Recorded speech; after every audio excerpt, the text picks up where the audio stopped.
O silêncio dentro do submarino era pesado, quase sólido. O aço rangia com a pressão do mar, enquanto o comandante observava o relógio preso à parede, cada segundo escorrendo como suor frio pela espinha. Do lado de fora, invisível na escuridão do Pacífico, um grande navio japonês avançava confiante, cortando a água sem imaginar que já estava marcado para morrer. Pelo menos, era isso que todos ali acreditavam. A arma era considerada perfeita, fruto do orgulho tecnológico da Marinha dos Estados Unidos, testada em relatórios, elogiada em reuniões, apresentada como decisiva para virar a guerra. Dentro daquele casco apertado, dezenas de homens apostavam a própria vida nessa promessa. O comandante respirou fundo quando deu a ordem de disparo. O torpedo deixou o tubo com um solavanco seco, seguido por outro e depois mais um. O som metálico ecoou pelo submarino, trazendo uma breve sensação de alívio. Agora restava esperar. Os cálculos estavam corretos. A distância perfeita, o ângulo mortal, o alvo grande demais para escapar. Na mente do comandante a cena já estava decidida. Uma explosão surda, o casco inimigo se rompendo, fogo, fumaça e depois o afundamento lento. Era assim que os manuais descreviam. Era assim que a guerra deveria funcionar quando se tinha a melhor arma do mundo. Os segundos passaram. Nada aconteceu. Nenhuma explosão, nenhum tremor.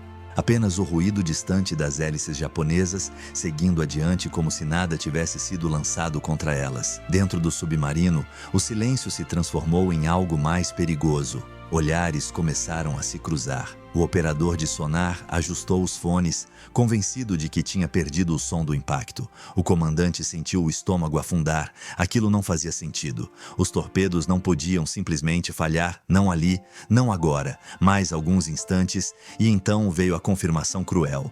Um dos torpedos atingiu o casco inimigo, mas em vez de explodir, ricocheteou como um pedaço inútil de metal. Outro passou abaixo do alvo profundo demais. O terceiro detonou antes do contato, uma explosão fraca, distante, sem causar dano algum. O comandante fechou os olhos por um segundo, sentindo o peso esmagador da realidade. A arma perfeita não estava funcionando, e o inimigo agora sabia que estava sendo atacado. Alarmes soaram no navio japonês. Mudança de curso. A velocidade aumentou. No submarino, a ordem de mergulho profundo foi dada com urgência. O som das bombas de profundidade começou pouco depois, cada explosão sacudindo o casco como um martelo gigante. Homens eram jogados contra paredes, lâmpadas piscavam, parafusos rangiam. O comandante se agarrou à mesa de navegação, a mente em conflito. Não era apenas uma emboscada que tinha falhado. Era algo muito maior, algo estrutural, algo que colocava toda a estratégia da guerra submarina em risco. Desde o início do conflito, no início da década de 40 do século XX, os submarinos americanos haviam sido enviados ao Pacífico com uma missão clara: cortar as linhas de suprimento do Japão, afundar cargueiros, petroleiros, navios de guerra, estrangular o inimigo pelo mar. Mas para isso, dependiam quase exclusivamente do torpedo principal da frota. Um modelo desenvolvido ao longo de anos, protegido por sigilo extremo, considerado tão avançado que muitos acreditavam que não precisava de testes reais em combate. Essa confiança cega agora cobrava seu preço, dentro daquele submarino que tentava desesperadamente sobreviver. O comandante lembrava das instruções recebidas antes da guerra, relatórios otimistas, gráficos limpos, nenhuma margem para dúvida. Questionar o desempenho do torpedo era quase um tabu. Engenheiros garantiam que o mecanismo magnético detonaria a carga no ponto ideal, abaixo da linha de água do inimigo, partindo o navio ao meio. Mas ali, naquele momento cercado pelo som mortal das cargas de profundidade, essa teoria parecia uma piada cruel. O torpedo não detonava quando devia, ou detonava cedo demais, ou simplesmente não detonava. O medo tomou uma forma diferente. Não era apenas o medo de morrer, comum a qualquer combate. Era o medo de estar lutando com uma arma quebrada sem saber quando ou se ela funcionaria. Cada ataque futuro poderia terminar da mesma forma. Um disparo silencioso seguido de fracasso. Um inimigo alertado, uma retaliação brutal. O comandante sentiu a responsabilidade esmagadora sobre os ombros. Cada ordem que desse poderia custar não só a própria vida, mas a de todos ali. Quando o ataque inimigo finalmente cessou e o submarino escapou por pouco, emergindo horas depois em silêncio absoluto, o clima era de choque contido. Ninguém comemorou, ninguém falou alto. O comandante reuniu os oficiais e revisou mentalmente cada detalhe do ataque. Não havia erro humano evidente. Tudo tinha sido feito conforme o manual. A conclusão era inevitável e aterradora. O problema estava na própria arma. E se isso fosse verdade, quantos outros submarinos estavam passando pela mesma situação naquele exato momento, espalhados pelo oceano, enfrentando o inimigo com torpedos defeituosos? Essa dúvida começou a se espalhar pela frota como um veneno lento. Relatos semelhantes surgiam de diferentes áreas do Pacífico. Comandantes experientes descreviam ataques perfeitos que resultavam em nada. Torpedos que atingiam o alvo sem explodir. Outros que passavam fundo demais. Alguns que explodiam antes de chegar. A princípio, os altos comandos resistiram a aceitar a ideia. Era mais fácil culpar os homens do que a tecnologia. Mais confortável dizer que os comandantes estavam nervosos, que os cálculos estavam errados, que o estresse do combate causava falhas. Mas dentro dos submarinos, a verdade era sentida na pele. Cada missão se tornava um jogo de roleta russa. O comandante daquele ataque falho passou noites sem dormir, revivendo o momento em que percebeu que algo estava terrivelmente errado. Ele não podia confiar plenamente na própria arma, e ainda assim era obrigado a continuar usando-a, porque não havia alternativa. A guerra não esperava. O inimigo não dava trégua, e cada dia perdido significava mais navios japoneses cruzando o oceano, mais recursos chegando à linha de frente. Esse foi o primeiro grande choque. O instante em que a confiança absoluta se transformou em suspeita silenciosa. O momento em que um comandante sozinho no meio do Pacífico percebeu que a suposta arma perfeita da sua nação podia ser uma ilusão perigosa. A partir dali, nada mais seria simples. A guerra submarina havia entrado em uma fase sombria, onde o maior inimigo talvez não estivesse do lado de fora, mas escondido dentro do próprio torpedo, silencioso, imprevisível, mortal. A desconfiança já não podia mais ser ignorada.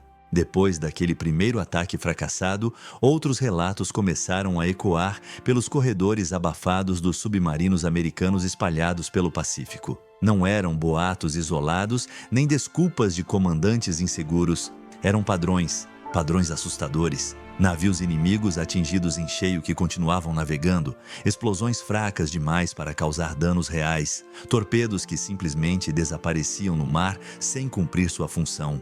A arma que deveria ser o coração da estratégia naval começava a revelar um lado sombrio. Dentro dos submarinos, o clima psicológico se deteriorava rapidamente. Cada patrulha se tornava um teste de fé. O comandante sabia que, ao apertar o gatilho, poderia estar assinando uma sentença de morte para sua própria tripulação. O inimigo, ao menor sinal de ataque, reagia com fúria. Destruidores japoneses lançavam cargas de profundidade em padrões precisos, sacudindo o oceano como um terremoto contínuo. O som dessas explosões não era apenas físico, era psicológico. Um lembrete brutal de que o erro não perdoava. Os homens começaram a murmurar em voz baixa. Mecânicos revisavam tubos de lançamento obsessivamente. Operadores de sonar duvidavam dos próprios ouvidos. Oficiais comparavam experiências em encontros rápidos, quase conspiratórios, quando conseguiam contato com outras embarcações amigas. A mesma frase se repetia, sempre dita com cuidado, como se fosse perigosa demais para ser ouvida em voz alta. O torpedo não funciona como deveria. Enquanto isso, longe do mar, em escritórios confortáveis e salas bem iluminadas, a reação inicial do alto comando foi de negação. Admitir uma falha significava reconhecer que toda a estratégia naval estava comprometida. Significava aceitar que vidas estavam sendo colocadas em risco por um erro de projeto. Relatórios oficiais minimizavam os problemas. Estatísticas eram ajustadas. Supostos erros de cálculo eram apontados como causa principal. A palavra defeito era evitada com rigor quase religioso. Essa desconexão entre quem lutava e quem decidia aprofundava a frustração. Os comandantes no fronte sentiam que estavam sendo sacrificados em nome do orgulho institucional. Alguns começaram a tomar decisões perigosas por conta própria. Ajustavam manualmente a profundidade dos torpedos, contrariando ordens diretas. Desativavam sistemas considerados avançados, apostando mais na intuição do que na engenharia. Cada ataque se tornava um experimento improvisado feito sob pressão extrema. Em uma dessas patrulhas, um comandante veterano decidiu desafiar abertamente os protocolos. Ele havia perdido a conta de quantas vezes tinha visto o inimigo escapar ileso. Naquele dia, ao avistar um grande cargueiro japonês atravessando uma rota estratégica, ordenou algo impensável.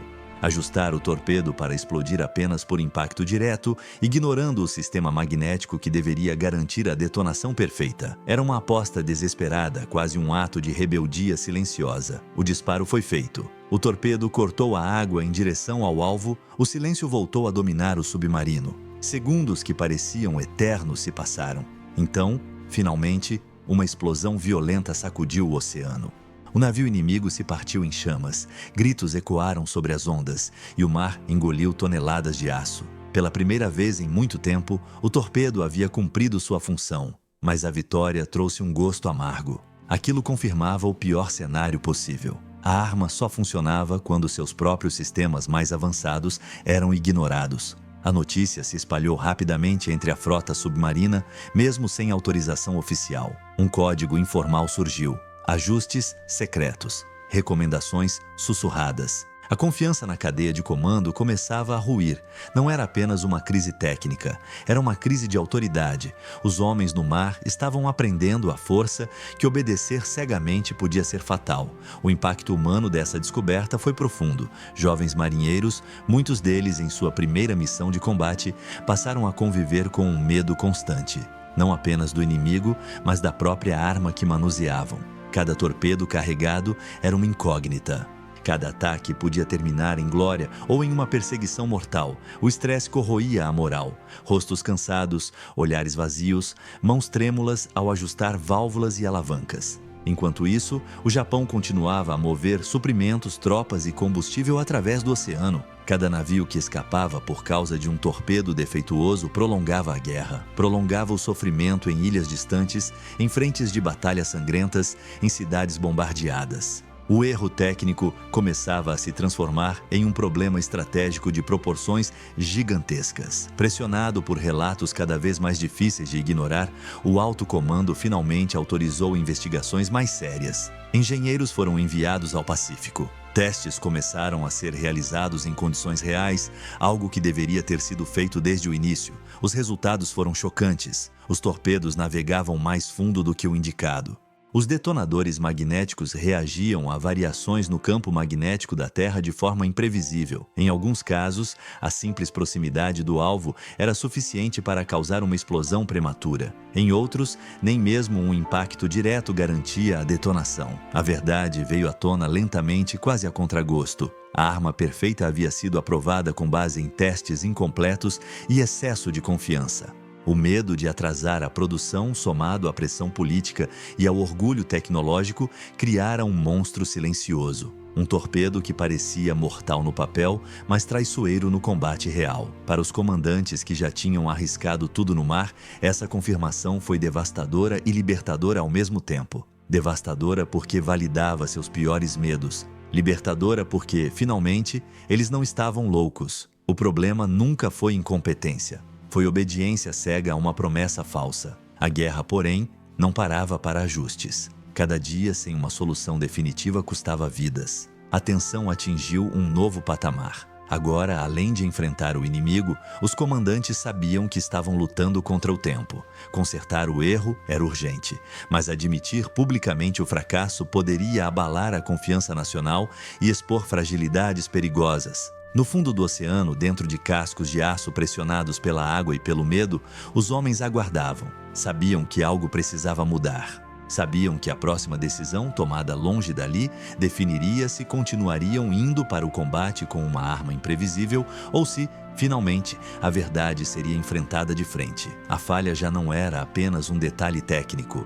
Era uma ameaça direta à própria sobrevivência da frota submarina americana. As ondas batiam com força contra o casco do submarino, enquanto ele se aproximava de outra missão crítica. Era o ano de 1943. E a guerra no Pacífico atingia níveis de intensidade que pareciam esmagar qualquer traço de esperança. O comandante sabia que, desta vez, o alvo era maior do que qualquer outro enfrentado até ali. Um comboio inteiro de suprimentos japoneses cruzando o mar com escolta pesada. Cada navio representava combustível, armas, alimentos, tudo que prolongava a resistência do inimigo, e cada falha de um torpedo significava que toda essa vida e recursos continuariam intocados, fortalecendo o inimigo enquanto sua própria tripulação lutava para sobreviver. O submarino se aproximou silenciosamente silenciosamente, submerso, como uma sombra esperando o momento perfeito. O ar dentro do casco era denso, carregado de tensão e suor. Homens debruçavam-se sobre instrumentos, ajustando ângulos e recalculando distâncias.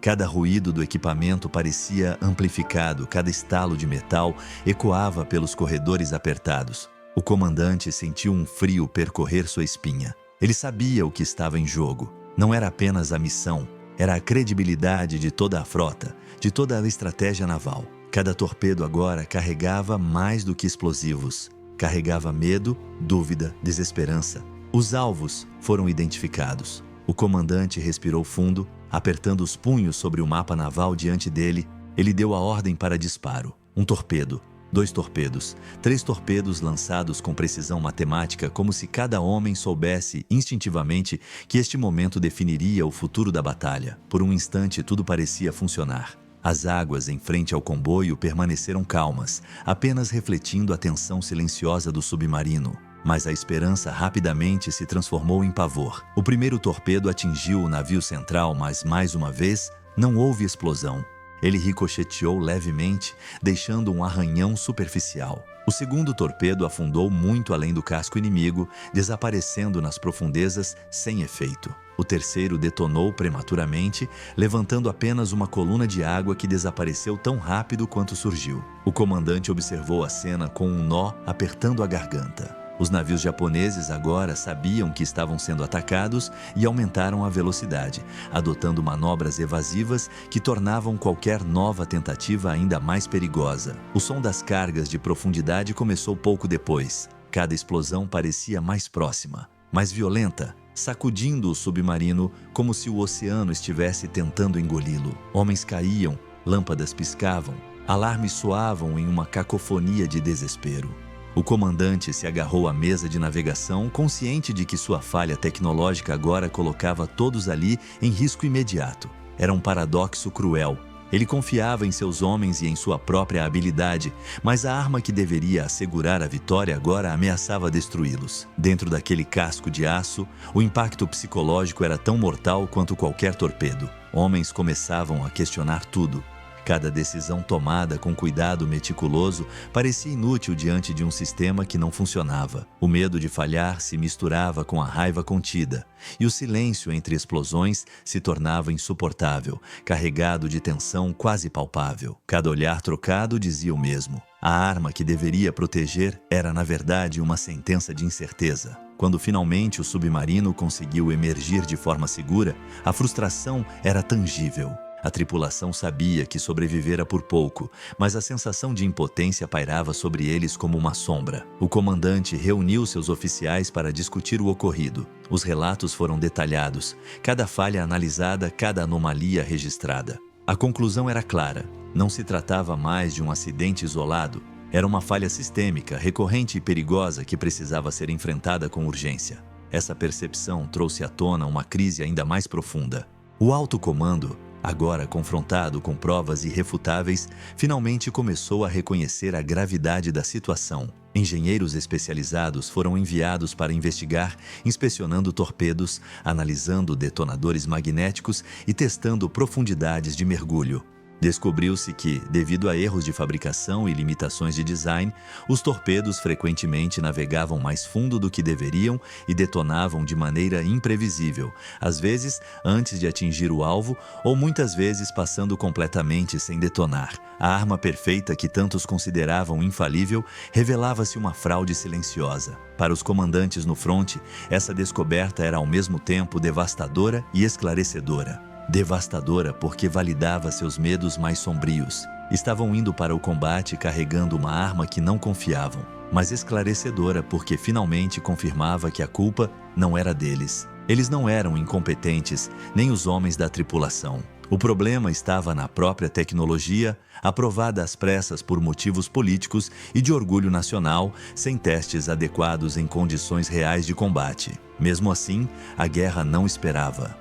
Cada dia perdido na correção dos torpedos significava novos navios inimigos atravessando o oceano, novas cargas chegando às linhas de frente japonesas, novas vidas humanas em risco. O comandante sentia o peso de cada decisão, consciente de que sua tripulação e milhares de soldados e civis dependiam de cada movimento. Cada ataque falho se tornava não apenas um revés tático, mas um golpe direto contra a moral de todos os envolvidos. A pressão psicológica atingia níveis extremos. Homens passavam noites em claro revivendo fracassos, calculando probabilidades de acerto, planejando cada ação como se fosse a última. O comandante tinha que equilibrar medo, esperança e estratégia, guiando sua tripulação em meio a um oceano onde a morte podia vir de qualquer direção. Ele sabia que cada decisão errada podia custar vidas, mas também sabia que a hesitação poderia ser igualmente mortal. O episódio daquele comboio marcou um ponto de virada.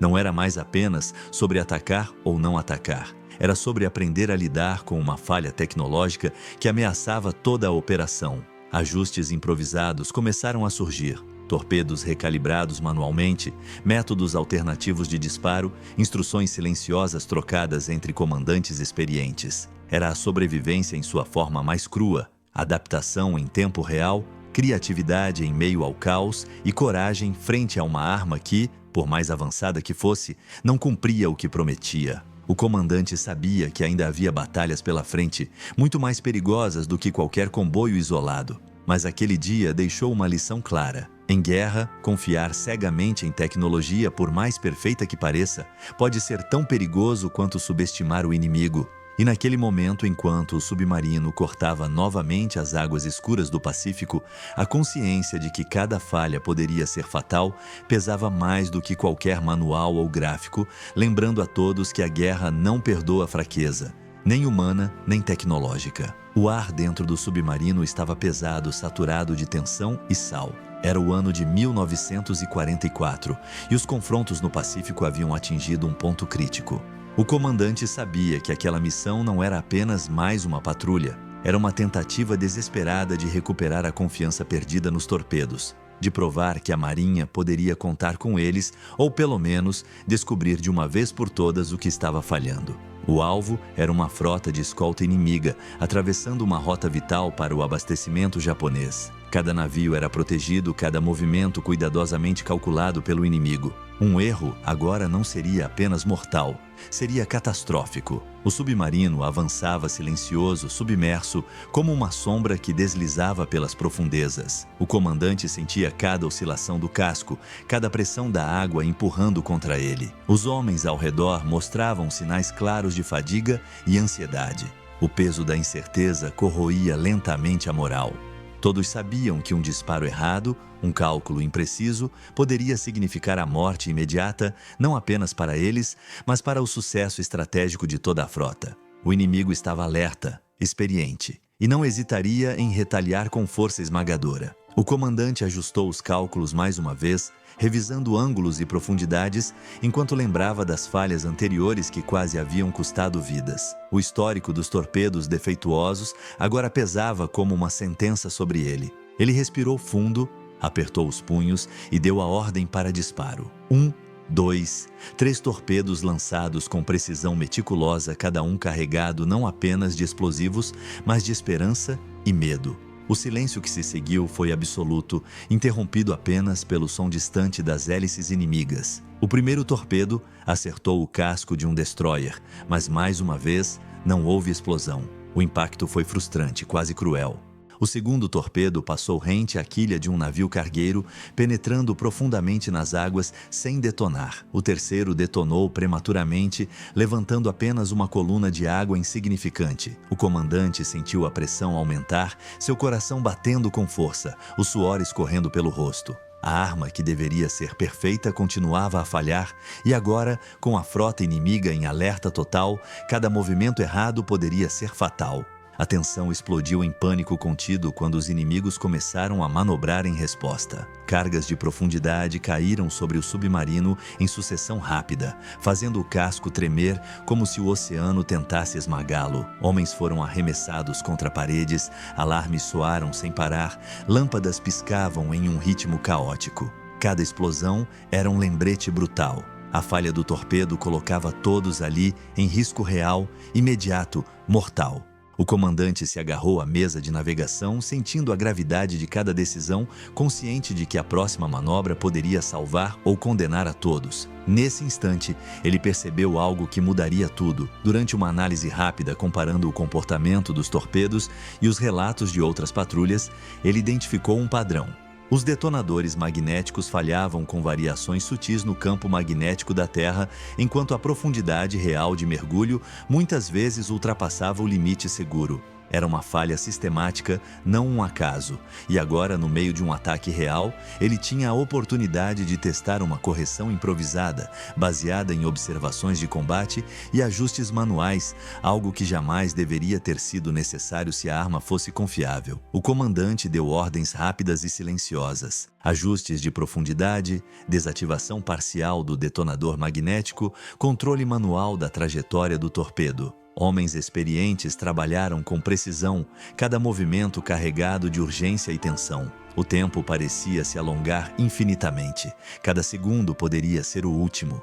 E então, com uma mistura de medo e esperança, os torpedos foram lançados novamente, desta vez sob condições ajustadas para contornar os defeitos conhecidos. O resultado foi quase instantâneo. Um dos navios inimigos foi atingido em cheio, o casco se rompendo, água e fogo se misturando em uma explosão violenta. O impacto ecoou pelo oceano, reverberando dentro do submarino. A tripulação assistiu em silêncio, chocada e aliviada. A arma, finalmente, havia cumprido sua função. Mas a vitória veio acompanhada de uma compreensão dolorosa. Ela só funcionava quando ignorava a tecnologia que supostamente deveria garantir seu sucesso. O alto comando havia confiado cegamente em uma promessa falsa, e vidas tinham sido arriscadas por isso. Enquanto os navios restantes manobravam para escapar, o comandante percebeu que essa batalha era um divisor de águas. Não apenas pela destruição que haviam causado, mas pela lição aprendida sob pressão extrema. Ele entendeu que a guerra não podia ser vencida apenas com teoria,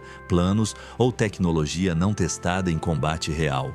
Era necessário observar, adaptar e, acima de tudo, confiar na experiência humana. A coragem de homens que se recusavam a se render às falhas da máquina tornava-se o verdadeiro fator decisivo. Quando finalmente o submarino emergiu em segurança, a tripulação estava exausta, mas marcada por um sentimento de triunfo cauteloso. A confiança havia sido restaurada, mas a lição era amarga. A perfeição prometida era uma ilusão, e a guerra não perdoava erros de julgamento.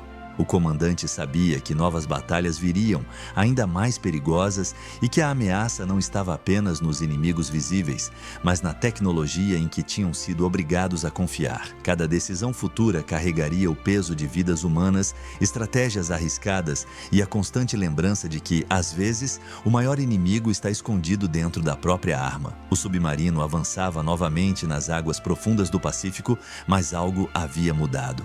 O comandante não sentia mais apenas medo ou frustração. Havia aprendido a lição mais dura que a guerra podia ensinar. Confiar cegamente na tecnologia, por mais perfeita que parecesse no papel, podia ser tão mortal quanto qualquer inimigo. Agora, cada decisão era calculada com a experiência adquirida em batalhas anteriores, cada ação medida com extremo cuidado, cada torpedo lançado sob observação meticulosa. O peso da responsabilidade sobre ele era esmagador, mas também transformador.